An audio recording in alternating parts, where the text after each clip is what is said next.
Welcome to PLC. C plus plus के इस video में हम लोग फंक्शन ओवरराइडिंग के बारे में पढ़ेंगे। फंक्शन ओवरलोडिंग का कंसेप्ट क्या होता है इसके बारे में हम लोग ऑलरेडी पढ़ चुके हैं। प्लेलिस्ट अगर आप चेक कीजिएगा तो उसमें मिल जाएगा। फंक्शन ओवरराइडिंग का कंसेप्ट क्या होता है ये भी जानना ज़रूरी है। जब आप इनहेरिटेंस पढ़ते हैं तो इनहेरिटेंस में ही आपको फंक्शन ओवरराइडिंग का एक प्रॉब्लम मिलेगा। प्रॉब्लम बोलिए या फीचर बोलिए, कभी कभी प्रॉब्लम भी फीचर की तरह ही इस्तेमाल किया जा सकता है, तो यहाँ पे फीचर बोला जाता है। ओवरराइडिंग क्या है, आइए इस चीज़ को जानते हैं। देखिए, इनहेरिटेंस में क्या होता है कि एक बेस क्लास होता है, एक ड्राइव क्लास होता है। तो एक डायग्राम से ही समझने की कोशिश करते हैं। हम यहाँ पे थोड़ा सा जगह ले लेते हैं, जगह यहाँ ले लेते हैं, ठीक है। एक डायग्राम बना लेते हैं। मान लीजिएगा कि ये एक क्लास है ए और एक क्लास है बी, ठीक है। और ये एक क्लास है, इसमें मान लीजिए कोई भी फंक्शन है, इसका नाम है एफ यू एन। ये एक फंक्शन है इस क्लास में, और एफ यू एन सेम नाम से एक फंक्शन है बी क्लास में भी, और ए को बी इनहेरिट कर रहा है। तो सेम नाम से बेस क्लास में भी फंक्शन है और सेम नाम से ड्राइव क्लास में भी फंक्शन है। अगर इस तरह से अगर मिल जाएगा तो वहाँ पे फंक्शन ओवरराइडिंग हो जाएगा। सेम नाम और सेम पैरामीटर होना चाहिए।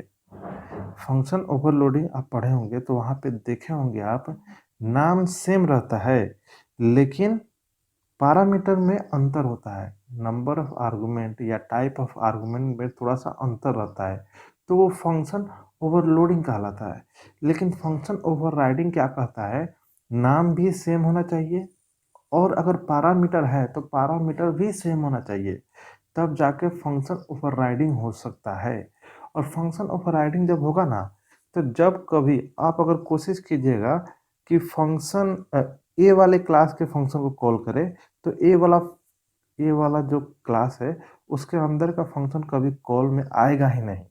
जब जब आप कॉल कीजिएगा एफ यू एन फंक्शन को, तब तक वो बी वाला ही फंक्शन कॉल में आएगा।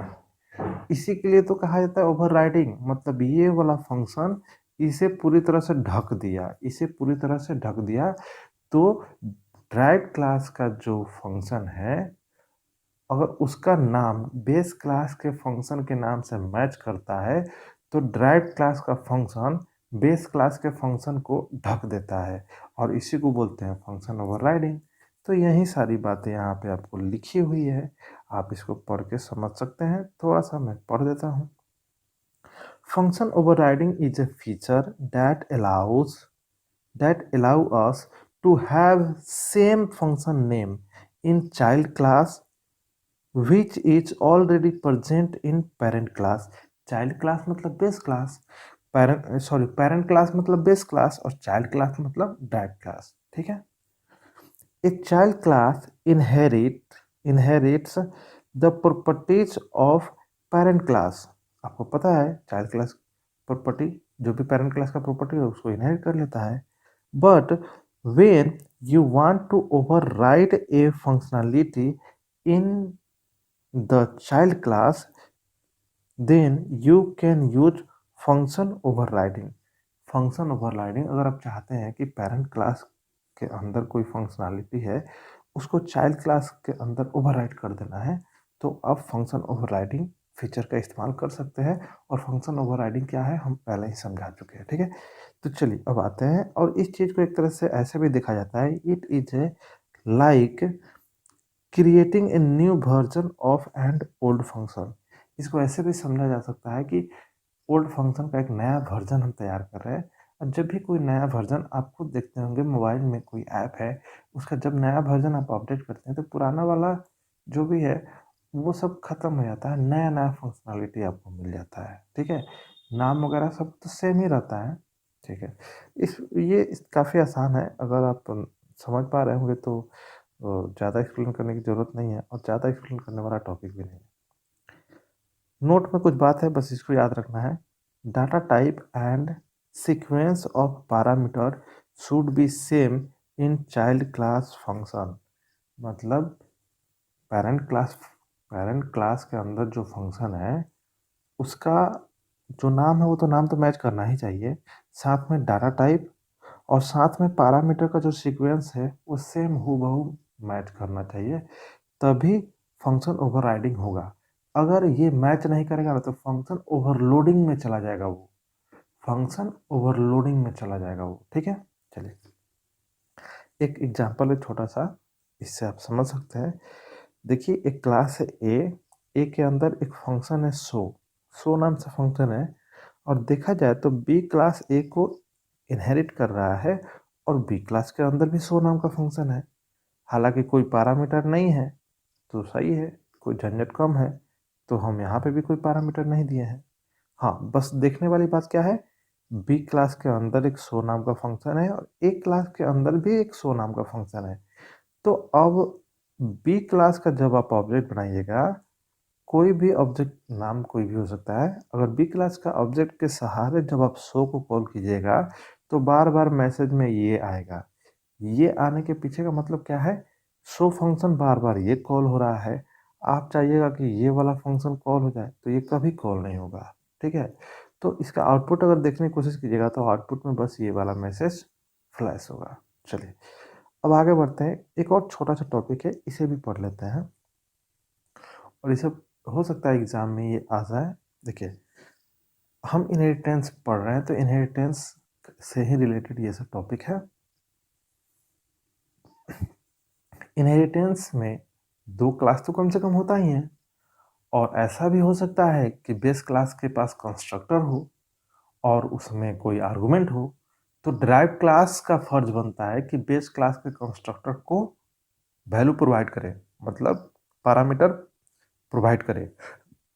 तो उसी चीज को बोलते हैं passing parameters to base class constructor. तो देख लेते हैं इसका प्रोग्राम, जस्ट प्रोग्राम से ही समझना है, इसमें कुछ डिफिनेशन वगैरह देखना नहीं है। यहाँ पे एक क्लास है ए क्लास का देखिए ये रहा कंस्ट्रक्टर ए नाम से, क्योंकि कंस्ट्रक्टर तो क्लास के नाम पे रहता है ना, और इसमें एक आर्गुमेंट है, तो आप बोल सकते हैं पैरामीटर में एक आर्गुमेंट है, और यहाँ पे एक मेंबर वेरिएबल एक्स, तो ये ए जो है इसका वैल्यू एक्स में जा रहा है, बस इतना ही काम हो रहा है, कुछ ज़्यादा इसमें काम नहीं किया जा रहा है, बस समझना ही तो है। अब बी एक क्लास है जो ए को इनहेरिट कर रहा है, तो बी का भी एक मेंबर वेरिएबल है वाई, और बी कंस्ट्रक्टर जो है उसमें देखा जा रहा है तो दो पैरामीटर है, ठीक है। लेकिन y में a का वैल्यू रखा जा रहा है और b जो है b का वैल्यू a को पास कर दिया जा रहा है। देखिए यहाँ पे लिखा गया है a और पैरेंथेसिस b, मतलब लग रहा है जैसे कि a वाले कंस्ट्रक्टर को कॉल किया जा रहा है, लेकिन अगर हम इस तरह से कर देते तो लगता कि कॉल किया जा रहा है, लेकिन यहाँ सेमी कॉलन नहीं देना है, आप भी नहीं दीजिएगा। तो क्या करना है, ये वाला लाइन को ही तो आपको फोकस करना है, यही तो आपके लिए इम्पोर्टेंट है। तो मैं इसे क्या करता हूँ, इस लाइन को थोड़ा सा मैं हाईलाइट ही कर देता हूँ।